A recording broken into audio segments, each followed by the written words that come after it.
Hello, I'm State Representative Will Tallman, and welcome to my program. Our area, York and Adams counties, is plagued by the problem of ever-increasing property taxes and an outdated school funding formula that doesn't account for the growth that we have experienced in our part of the Commonwealth. It's been very difficult to build a consensus statewide for a solution. My guest today believes he has a plan that will eliminate school property taxes. Representative Seth Grove is from York County, and he is here today to discuss his idea. Representative Grove, thanks for joining me. Thank you. It's an honor to be here, and thank you for your leadership on issue of property taxes. Without leaders like yourself being very vocal and outspoken in caucus and out in the public, we definitely would not be getting as far as we are on trying to fix a huge issue that we've been dealing with longer than I have been alive here in Pennsylvania.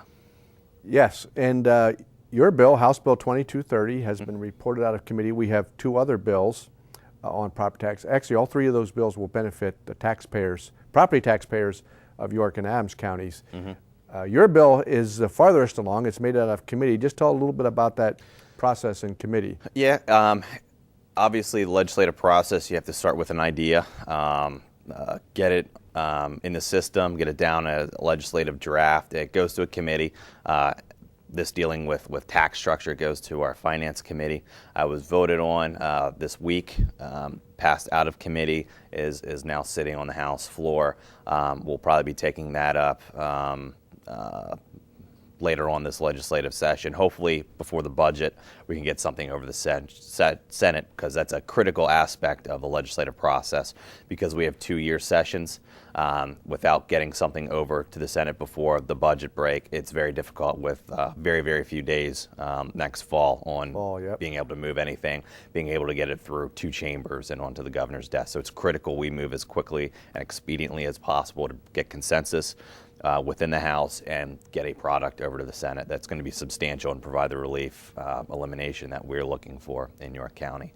Now, House Bill 2230 is a bill that's specifically designed to get around some of the arguments against property taxes. Pennsylvania is a big, diverse state.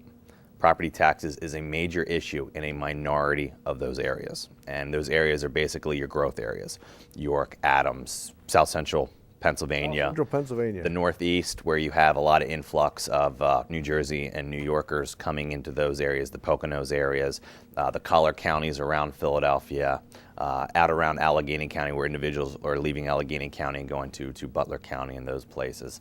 And a lot of it's driven, obviously, by the school funding formula. We're signing on to a lawsuit to actually sue the state government for what we believe is an unconstitutional funding formula, because it doesn't provide equal funding per student like it should, because of areas, because of the hold harmless clause. Back in 1991, it locks in student population to that census data, rather than expanding and updating it year by year. We're talking millions and millions of dollars that our school districts have lost because of that.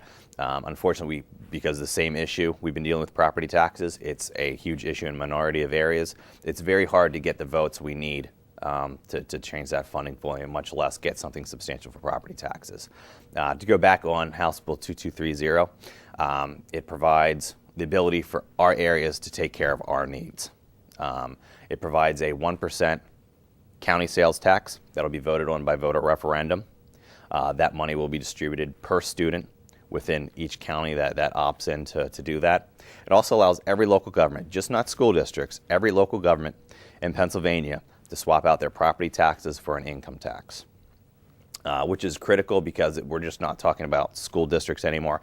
We're expanding that to help all other local governments, cities, townships, boroughs, school districts, the whole kit and caboodle, to actually move away from property taxes. Now, that income tax swap, 30% minimum to complete elimination.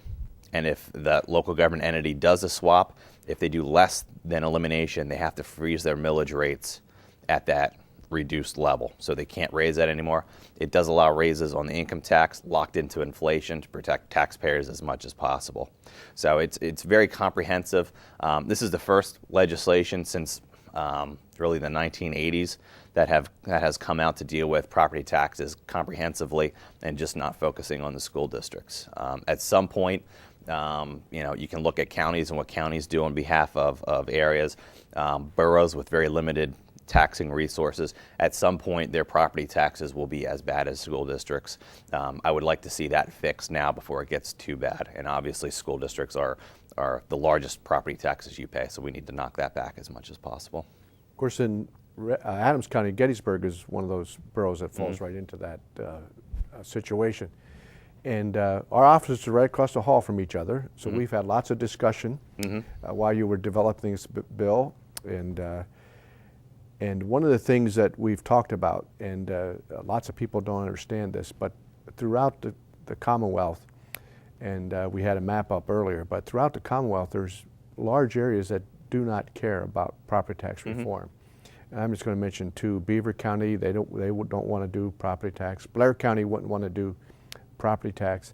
And what I think is really neat about 2230 is that some of the political hurdles that we would have to clear is done away with in your bill. And one of those is we let each county decide what they want to do, and local governments.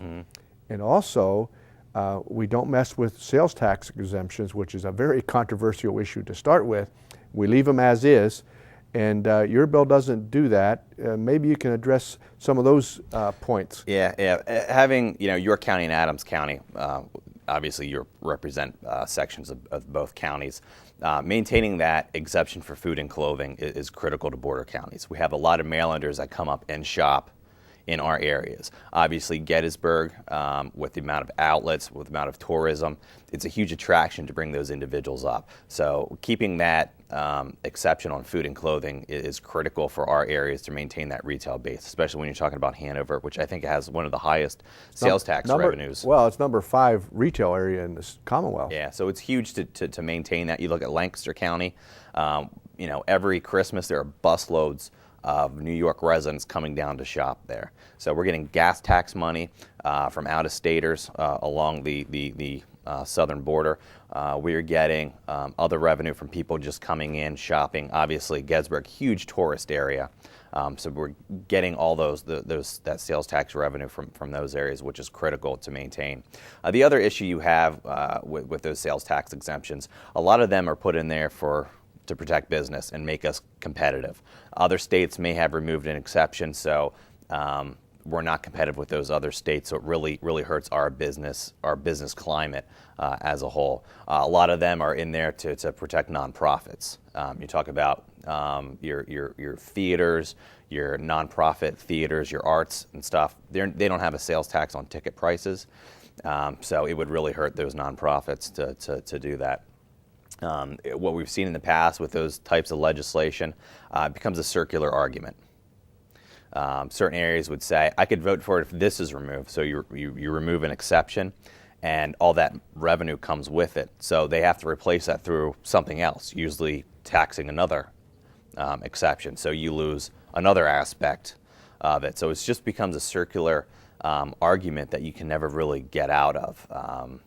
And that's what happened in the past. They could never bring enough votes to actually get it through the process. The only bill that actually passed on property taxes from a statewide form was Chairman Benninghoff and Representative Scavello teamed up. It was a sales tax increase and a PIT increase. I think there were very, very few exceptions, maybe 5 exceptions to the sales tax that were included in that. And that was a constant negotiation back and forth. Another attempt, and the Senate didn't take it up.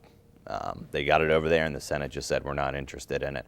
And Senate leadership has said, a tax shift is a tax increase, and we're not interested in doing that. So there's a lot more to this politically that plays into account. But I think we need to do everything, put everything on the table, come together as a caucus and make a decision about where we want to go and what we want to do, and we need to get something over to the Senate to start the discussion. Obviously, my bill is positioned to start that discussion within the caucus, whether it stays as is or it changes throughout the process. I think it's a good product to actually bring the caucus together and start those discussions and move property taxes to the forefront.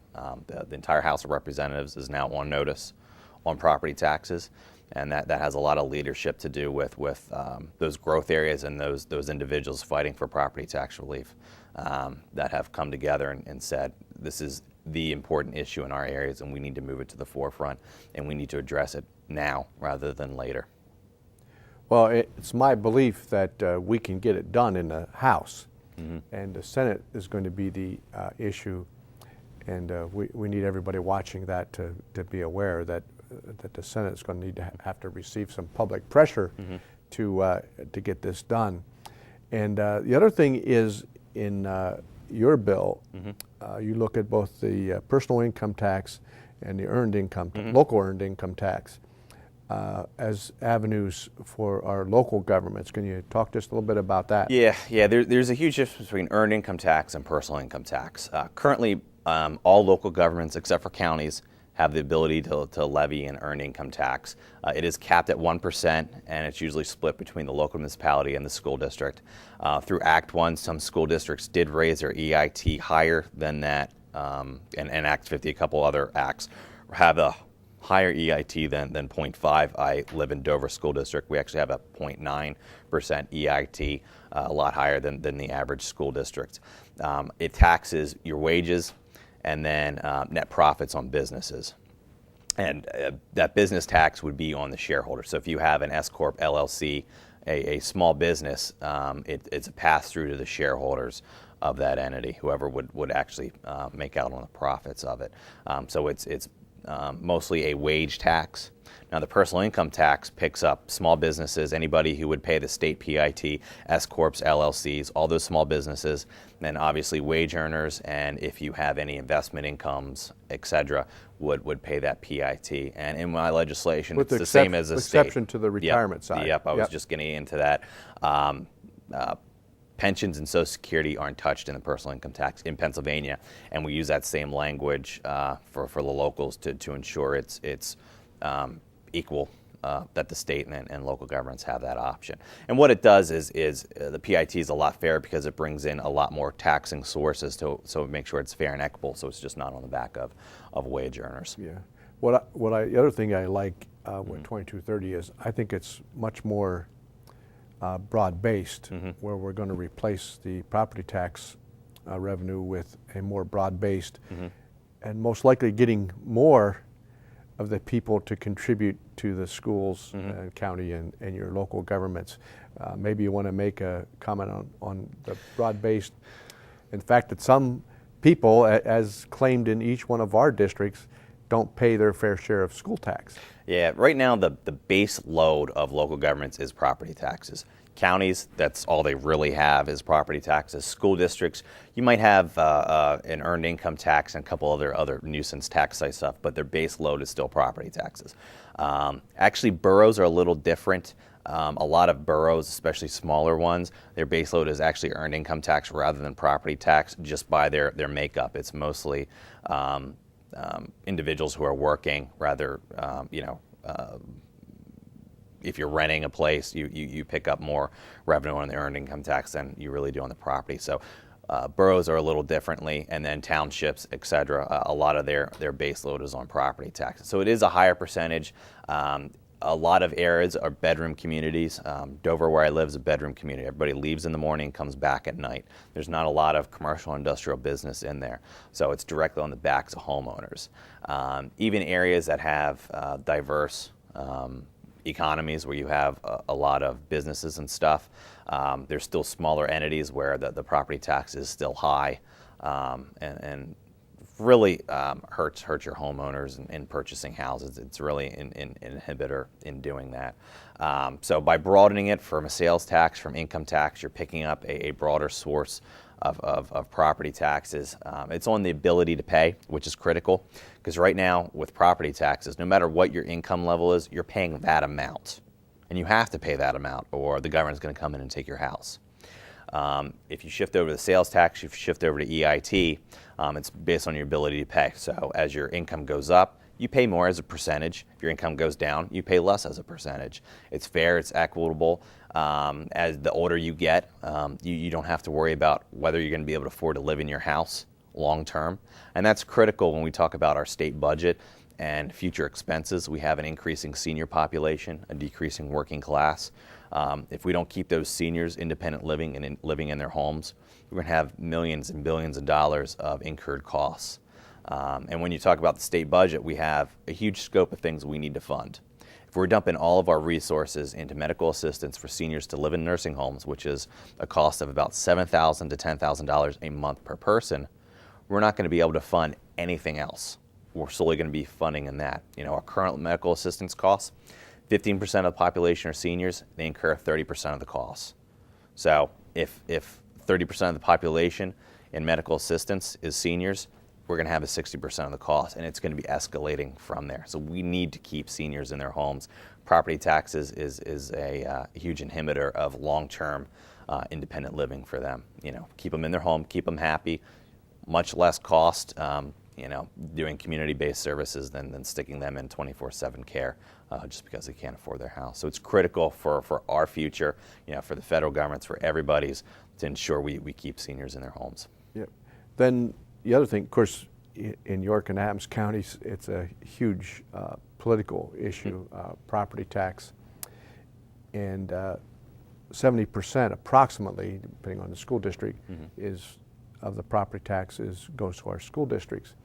And your formula, your bill, 2230, also addresses that. Now, the school funding formula in and of itself is totally defective.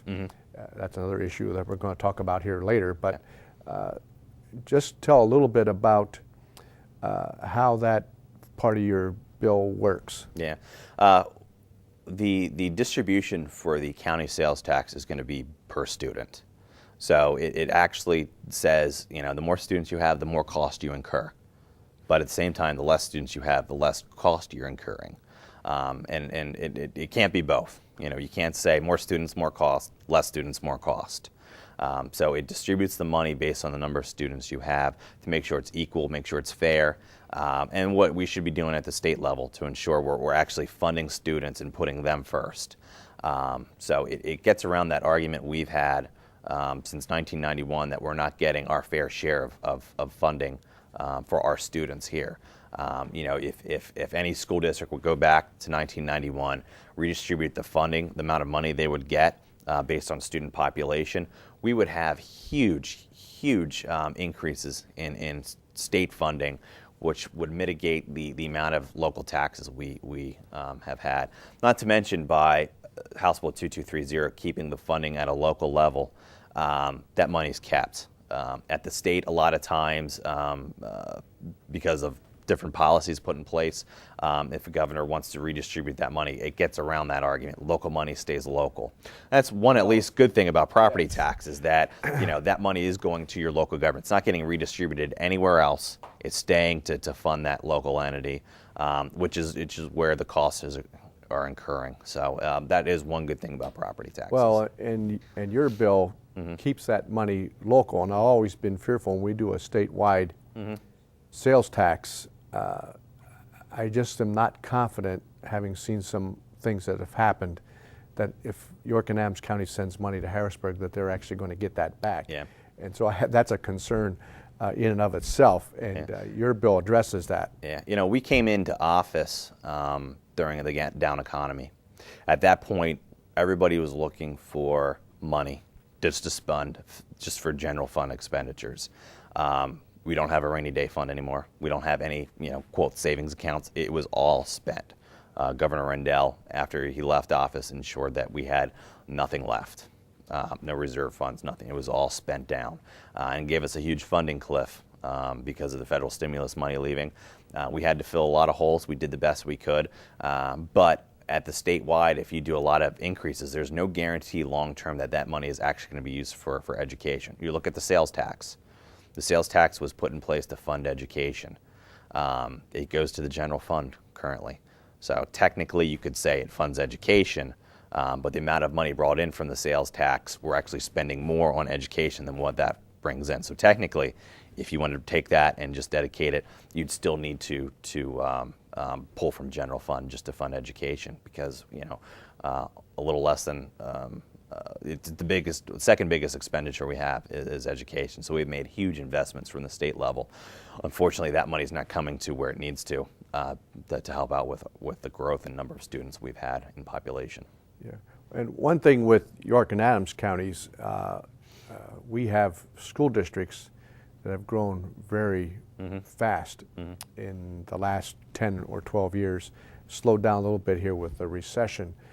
And we have other school districts in the state that have actually decreased in population.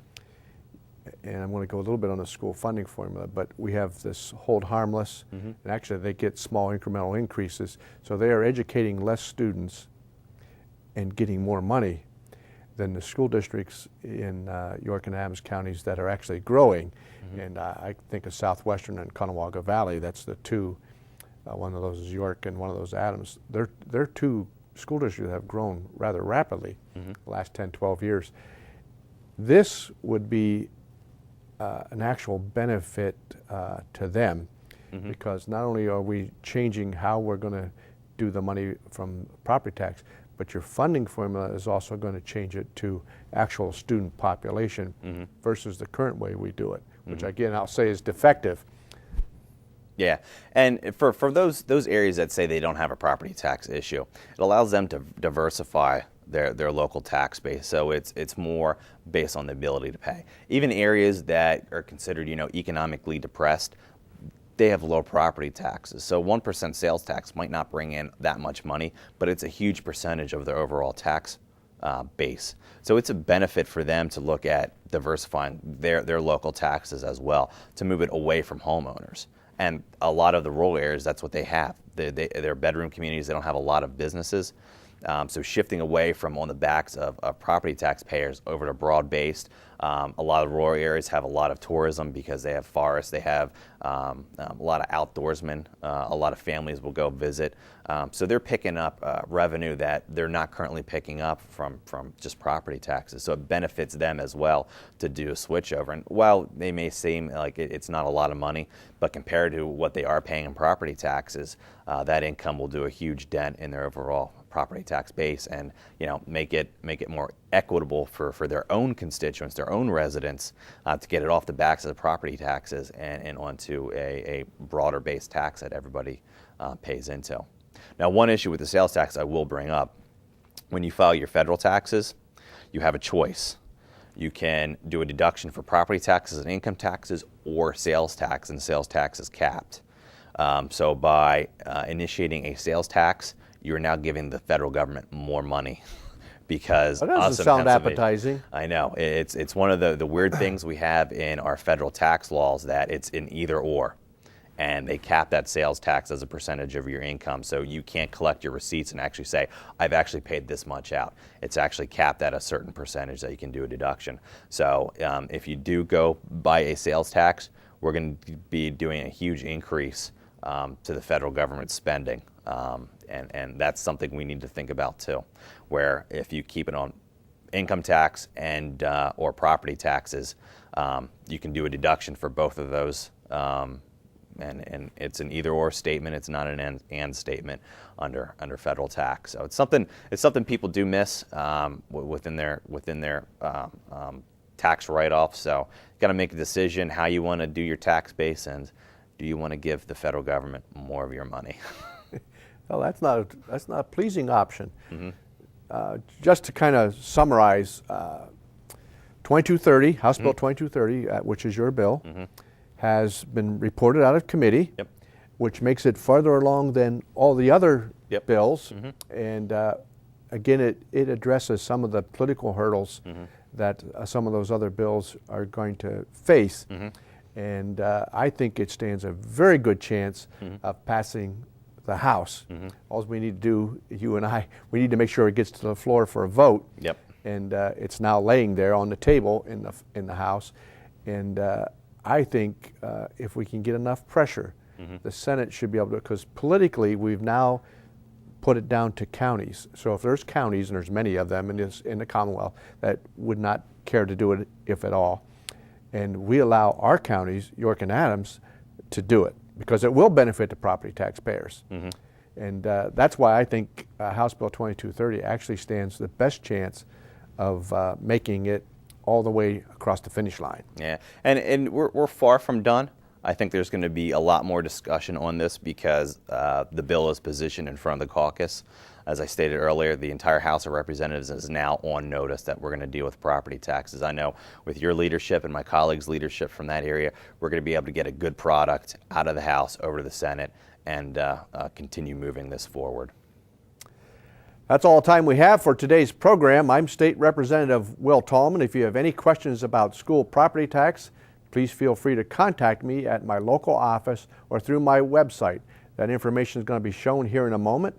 Thanks for watching, and please join me again for Legislative Report.